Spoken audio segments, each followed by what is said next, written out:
साल से बीमा कंपनियां फसल खराबे का कोई भुगतान नहीं कर रही। यहाँ रेगिस्तान में हर तीसरे साल अकाल पड़ता है, किसान की फसल नष्ट हो जाती है, किसान हताश हो चुका है। MSP का कानून बना नहीं। मोदी जी के साथ में मैं किसान आंदोलन से जुड़ा हुआ हूँ, संयुक्त किसान मोर्चे का साथी हूँ। किसान को मुआवजा भी मिल जाता है तो किसान हताश नहीं होता, किसान को हताश होकर जमीनें दे रहा है। एक भी किसान नहीं है किया अब वो अगर मान लेते हैं मेले में आके भी वो क्या कर लेंगे? आप उनका सब स्वागत करोगे, सम्मान करोगे, आप अगर तो उनका कोई विरोध करते हो, कोई काले झंडे दिखाते हो उनको, तब तो बात कैसे हुई? तब तो मुख्यमंत्री को भी लगेगा कि नहीं, मेरा आने का मतलब लोगों ने विरोध किया। कोई समझ अमृता देवी थी जिसने 360 फीसदी बचाने के लिए अपनी जान दे दी।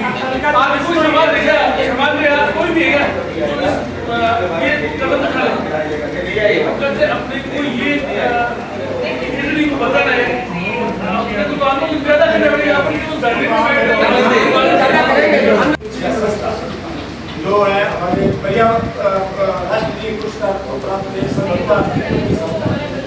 उनका जो पुत्र है उससे उन्होंने ये कहा है कि हमें आप लोग जो हमने कहा गांव जाएंगे और इसकी रथ यात्रा निकालेंगे, जन चेतना यात्रा निकालेंगे।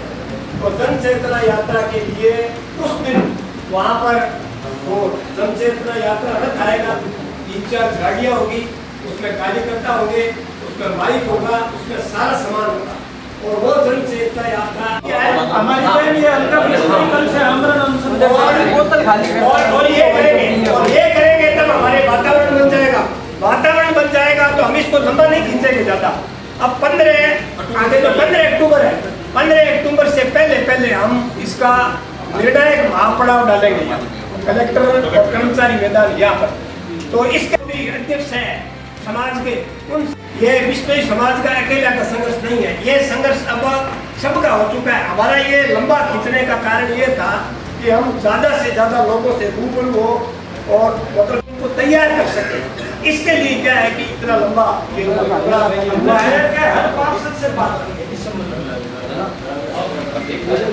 के बीच में 90,000 की जमीन जा रही है, 90,000 की और 9,000 मेगावाट का GSS पड़ रहा है। अभी ये 450 KV की तो शुरुआत है। अगर वहाँ इस तरह की कटाई करेंगे तो निश्चित ही आंदोलन का उससे पहले ही श्रीगणेश हो जाएगा। अगर ये 15 अक्टूबर की बात करें तो ये कि वो बच गई है, ये 2 महीने के अंदर हमारा जो धरना चला है उसकी वजह से ये बच गई है। दूसरा, ये जो जमीन किसान अभी 90,000 बीघा जमीन जाएगी जो लाखूसर से लेके और अपने सैकड़ों खेजड़ी है और अन्य पेड़ भी है। पेड़ के साथ साथ अभी मेरे पास एक वीडियो है, आपकी प्रेस कॉन्फ्रेंस जो अलोटी है बिरानी के अंदर, बहुत से मतलब अलोटी किसान हैं जिन्होंने कभी वहाँ खेती नहीं की लेकिन उन्होंने खातेदारी प्राप्त कर ली, तो वो जो देना शुरू किया पहले उन्होंने देना शुरू किया है, भारतीय स्थानीय किसानों ने नहीं किया। वो जो लोग किसान है जो अलोटी है जिनका उस जमीन से उनको 200 रुपये बीघा मिलता था। अगला कदम हमारा ये होगा कि अब हमारा जो आसोजी मेला है 2 तारीख को 2 अक्टूबर को, उसमें हम इस संबंध में विचार करेंगे। वहाँ पर मुख्यमंत्री जी के आने की भी संभावना है, उनके आगे रखेंगे और अगर सरकार हमारी वाजिब मांगों को अगर मानती है तब तो ठीक, अन्यथा उसी दिन 2 तारीख को हम पर्यावरण जन चेतना यात्रा गांव निकालेंगे। आज प्रेस कॉन्फ्रेंस के लगातार आपका धरना चल रहा है, आंदोलन चल रहा है, क्या रहेगा बाकी रणनीति, क्या बनाएंगे? देखिए, हमारा धरना है निश्चितकालीन धरना चला है। खेतरी बचाओ पर्यावरण बचाओ संघर्ष समिति द्वारा लंबे समय से आंदोलन चल रहा है। हमारे आगे अपने जो अधिनियम कानून बदलाव तक हमारा संघर्ष जारी रहेगा। मुख्यमंत्री आ रहे, क्या उनका भी विरोध किया जाएगा? मुख्यमंत्री आएंगे तो या तो मुख्यमंत्री आएंगे नहीं, अगर आएंगे मुख्यमंत्री तो इस कानून को बदलाव करेंगे, हमारी मांगे पूरी करेंगे। क्या कहना चाहेंगी आज जो ये आपने प्रेस वार्ता की इसके बारे में? मैं आज कहना चाहती हूँ भाई हम महिला कम नहीं है, हम पुरुषों से आगे हैं। पुरुष अपनी शक्ति मांग के लेते हैं, महिला के अपने पास में उतरी है। तो हम आमरण अनशन करके ये धरना, वायु, सांस सबको चाहिए है? हम चाहे अपने प्राणों की आहुति देनी पड़े, बड़ा ये धरना, बड़ा आंदोलन बना के इसको। वरिष्ठ एडवोकेट साहब से मुलाकात हो रही है, सर क्या कहना चाहेंगे? मैं जगदीश शर्मा एडवोकेट। ये जो अभियान चल रहा है, ये बहुत सुंदर अभियान है। वो इसलिए जरूरी है कि ग्लोबल की स्थिति से पर्यावरण में बड़ा परिवर्तन आ रहा है और दिन पर दिन गर्मी बढ़ जा रही है। जिस प्रकार से खेजड़ियों का काटने का काम हो रहा है, ये बहुत बड़ा दुर्भाग्य है। अभी एक पत्रकार बंधु ने कहा था कि सरकार को पता है सका सुनती है, क्योंकि सरकार को तो इलेक्ट्रिक बोर्ड का पता था। उतना बड़ा घोटाला हुआ, उसमें क्या किया उन्होंने? भी जहाँ पैसे बंधे हुए हैं और वो ये कर रहे हैं भी उनको पैसा आ रहा है, वो इलेक्ट्रिक बोर्ड की तरफ पैसा मिल रहा है, वो चंदा दे रहे हैं, वो क्यों काम करेंगे? इसलिए जनता इस आंदोलन को खड़ा करेगी, तब इनको मालूम पड़ेगा। और आने वाले समय में जनता उनको गांव में नहीं बढ़ने देगी, ये स्थिति पैदा हो जाएगी। मैं दूसरा निवेदन करना चाहता हूँ, छप्पनिया जो काल पड़ा था उसमें खेजड़ी ऐसा दरख्त था जिसने पशु पक्षी और मनुष्यों को बचाया। जी सर। अगर वो नहीं होती तो आज जनसंख्या भारतीय खत्म हो जाएगी। धन्यवाद सर। 1975 का काल मैंने देखा है। जी सर।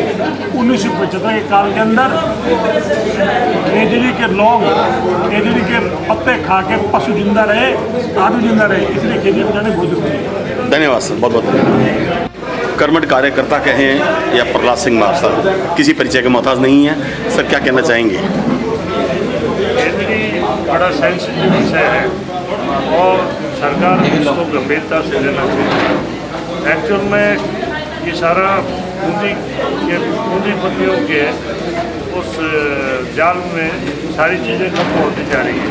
एक तरफ हम बात करते हैं पर्यावरण शुद्धि की बात करते हैं, एक तरफ हम उसके प्रचार प्रसार में करोड़ों रुपए खर्च कर रहे हैं, और दूसरी तरफ हम MOU करके ऐसी कंपनियों को जो इनको पाबंद करने में सरकार को कोई समय थोड़ा लगता है, लेकिन और कुछ ऐसे बेल्ट भी जहाँ खेजड़ी नहीं है, उन बेल्ट में यदि ये सौर ऊर्जा के बेल्ट को घोषित कर दिया जाए, उस बेल्ट में इनको ज़मीनें दी जाए, तो उसमें अर्ज क्या है? जैसे अभी गूगल किया है, गूगल बहुत अच्छा किया, गूगल में खेजड़ी नहीं है, बहुतायत में नहीं है, और जिन क्षेत्रों में खेजड़ी है उनमें पहले जो MOU है वो सारे वहाँ हो गए। माता साहब, मेरी बात वहीं की इस साल शायद 40 साल में सबसे ज़्यादा गर्मी रही है। क्या इसका खेजड़ी काटने का ये असर है? ये दोनों का ही असर है।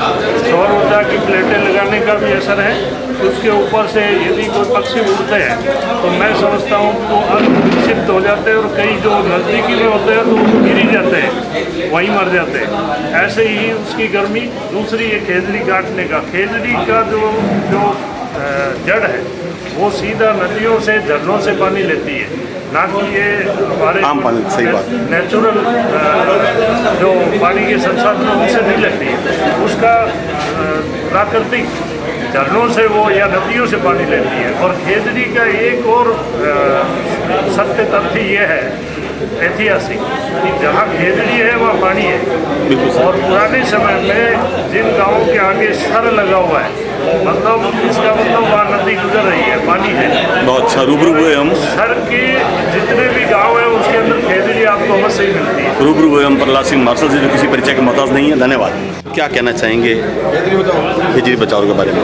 खेजड़ी बचाओ संघर्ष समिति का जो आंदोलन चल रहा है उसको श्री सन्यासी ब्राह्मण महासंघ और इसके साथ जुड़ी हुई सभी 20 संस्थाओं का तन मन धन से सहयोग है। इनकी मांगें बिल्कुल जायज़ हैं और सरकार को यथाशीघ्र इन मांगों को मान करके जो भी यथोचित आदेश हैं जारी करने चाहिए और खेजड़ी की सुरक्षा के लिए, पर्यावरण की सुरक्षा के लिए जो भी कानून है उनको सख्ती से और सूचिता से लागू किए जाने की व्यवस्था करनी चाहिए। सर क्या ऐसा नहीं लगता कि इस आंदोलन के लिए हम बहुत देर से जगे हैं? ये जब बिक गई थी 45,000 बीघा की ज़मीन 1.5 लाख के अंदर, जब इसके अंदर लोगों ने 10,000 कमीशन खाया, तब जब ये खेजड़ी कटी, तब क्या हम लेट नहीं जागे हैं सर? हो सकता है क्योंकि जनता में किसी योजना का मैसेज जाते जाते समय लगता है, और जैसे ये संगठन है खेजड़ी बचाओ पर्यावरण, संसाधन भी संस्थाओं के पास बहुत सीमित होते हैं, उनके पास बातें आते हुए उस योजना को समझते हुए उसका इफेक्ट समझते हुए थोड़ा समय लगता है, लेकिन जब जागे तभी सवेरा। अभी भी इनको जो चेतना आई है ये सरकार के पास पहुँच रही है और सरकार को तत्काल कार्रवाई कर देनी चाहिए। मुख्यमंत्री आएंगे, घेराव भी करेंगे आप, उसके अलावा क्या रणनीति सोची है सर आपने? हम पर्यावरण समिति के साथ हैं, खेजड़ी बचाओ समिति के साथ है, जो भी इनका अंदर होगा पूरी तरह साथ है। नाम और पद बताइए सर। पाराशर नारायण शर्मा, अध्यक्ष श्री सन्यासी ब्राह्मण महासंघ। धन्यवाद सर।